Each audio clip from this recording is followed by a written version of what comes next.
Mm. Ngayong October 2, 2024, ang paksa po na nais kong ibahagi sa lahat ay salamin ng buhay. Bago ang lahat, nais kong bumati ng isang mapagpalang araw po sa lahat, mga katoto, mga kapulido, mga giliw po naming taga-subaybay. Marahil itatanong po ng marami, bakit ito ang ating paksa? Sapagkat sa aming paglalakbay kahapon ay aming nadaanan ang maraming mga butas sa highway. Halos isang bayan. Kung hindi ka maingat sa pagdadrive, magiging dahilan po ito ng aksidente. Maaaring maging dahilan ito ng ikamamatay ng ilan nating mga kababayan. Kaya habang nasa paglalakbay po kami, ay nare-reveal o nahahayag sa akin ang pamagat na salamin ng buhay. Bakit po kaya ang inihayag ng Panginoon ay salamin ng buhay?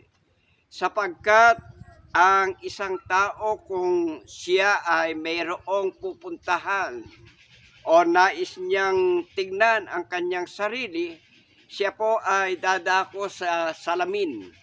Titignan niya ang kanyang mukha. Kung mayroong dumi, makikita niya, aalisin niya po. Subalit, hindi po literal na salamin ang ating pag-aaralan sa hapong ito. Ang kahulugan ng salamin ay sa pamamagitan ng mga pangyayari. Halimbawa, katulad po ng nasabi ko kanina na sa highway maraming mga butas, maraming mga panganib sa daan. Ano ang sasagi sa ating kaisipan, mga giliw po naming taga-subaybay? Ang sumagi po sa kaisipan, marahil ito rin ang sasagi sa inyong kaisipan, ang mga nangangasiwa sa bayan ay merong mga pagkukulang, pag-iingat sa mga mamamayan. Bakit po? Sapagkat ang mga daan, nagdaan na ang mga ilang taon, ganoon pa rin. Lalong nasisira ang mga daan kung dumarating ang mga bagyo. Kaya mapapansin din po natin sa ibang mga pagkakataon, ang mga sira hindi ginagawa. Halos yung mga hindi pa gaanong sira, yun po ang inaayos. Sana sa kasalukuyang gobyerno, nawa ito po ang makita ng ating gobyerno. Maingatan ang ating mga kababayan o ang mga Pilipino.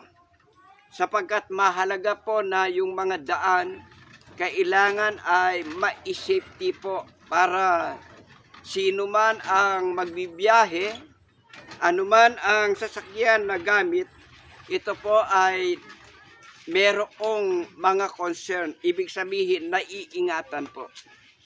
Kaya pagdating po sa mga salita ng Panginoong Diyos na kanyang ipinasulat sa mga banal na kasulatan, Meron po bang tagubilin ang Panginoon na dapat gawin hindi lamang sa literal maging sa espiritual na pag-iingat sa mga tao? Pakinggan po natin ang pahayag sa Gawa 20:28.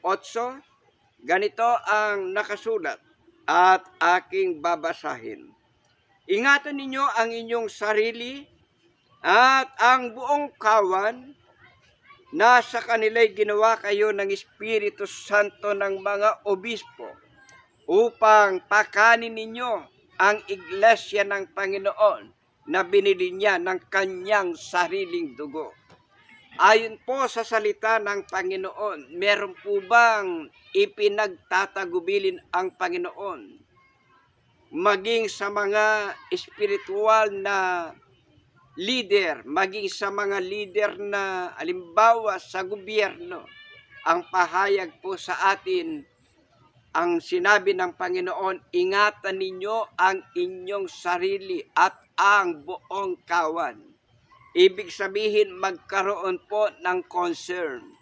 Kaya yung nakita kahapon sa pagbibiyahe, ay mapapansin po natin, merong kakulangan. Ano po ang kakulangan? Yung concern sa mga nagbibiyahe. Paano po natin masasabi na merong kakulangan sa mga nagbibiyahe?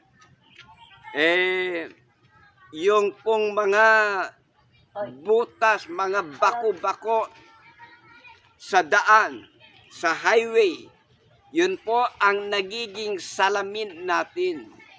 Kaya ang paksa natin, salamin ng buhay. Halimbawa, yung mga tao na kung ano yung ginagawa, nasasalamin po natin. Halimbawa, sa pakikitungo, sa pakikipag-usap, madali po nating makilala ang mga tao kung anong klase ang pagkataong mayroon siya. Kaya mahalaga po sa panahon natin ngayon, lalo na taong 2025, magdaraos po ng eleksyon.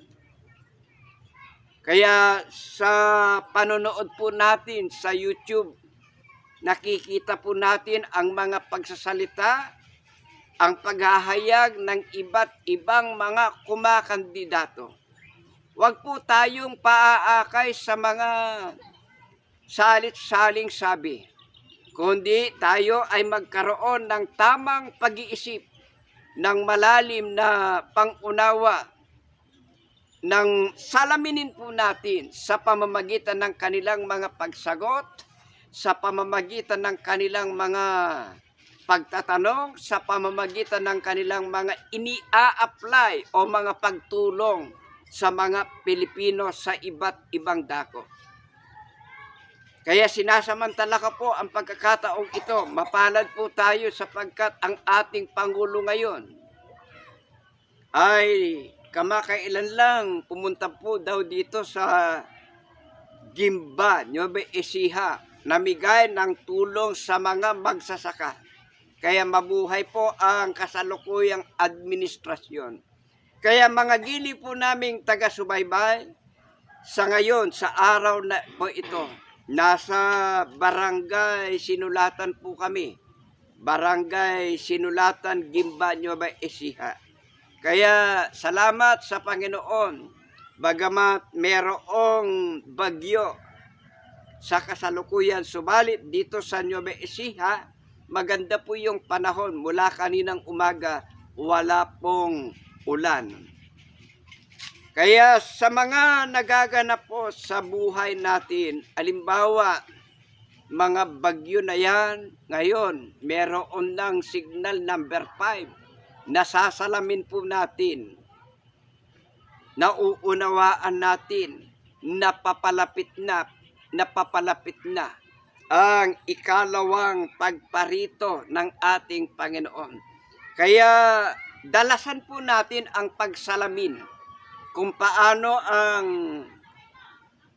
pag-iingat natin sa ating katawang lupa, pagharap sa salamin, kung merong dumi yung ating mukha, kung maayos yung ating pagkakasuklay ng ating mga buhok, dalasan po natin ang ating pagsasalamin sa pamamagitan po ng pag-aaral ng salita ng Panginoon na ipinasulat sa kanyang mga banal na kasulatan o ang pamilyar na tawag, Biblia.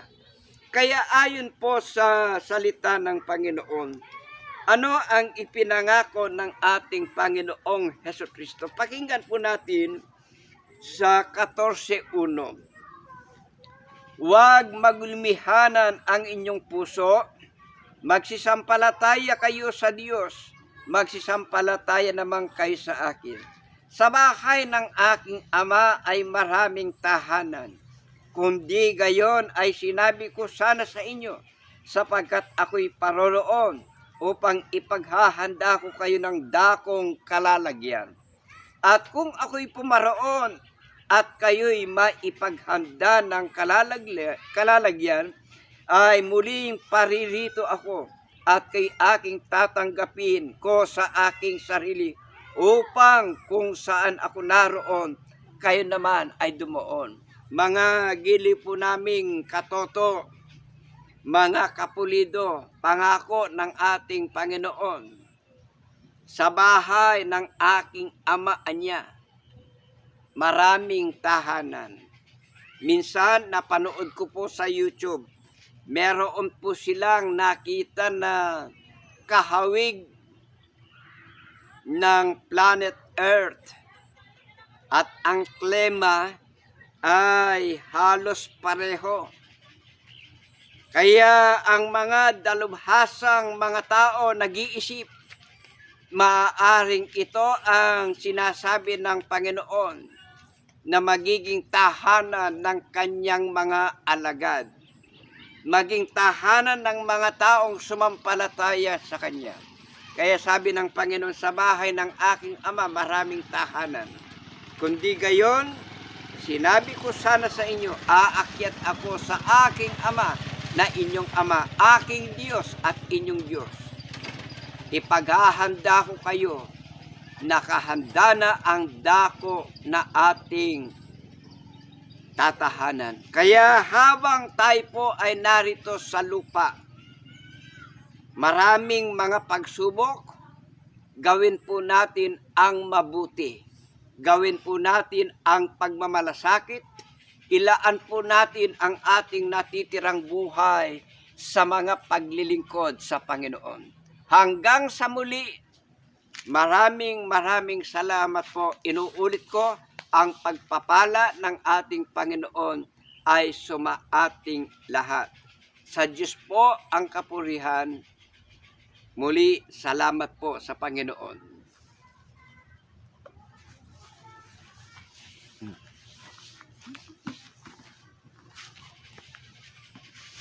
Talaga.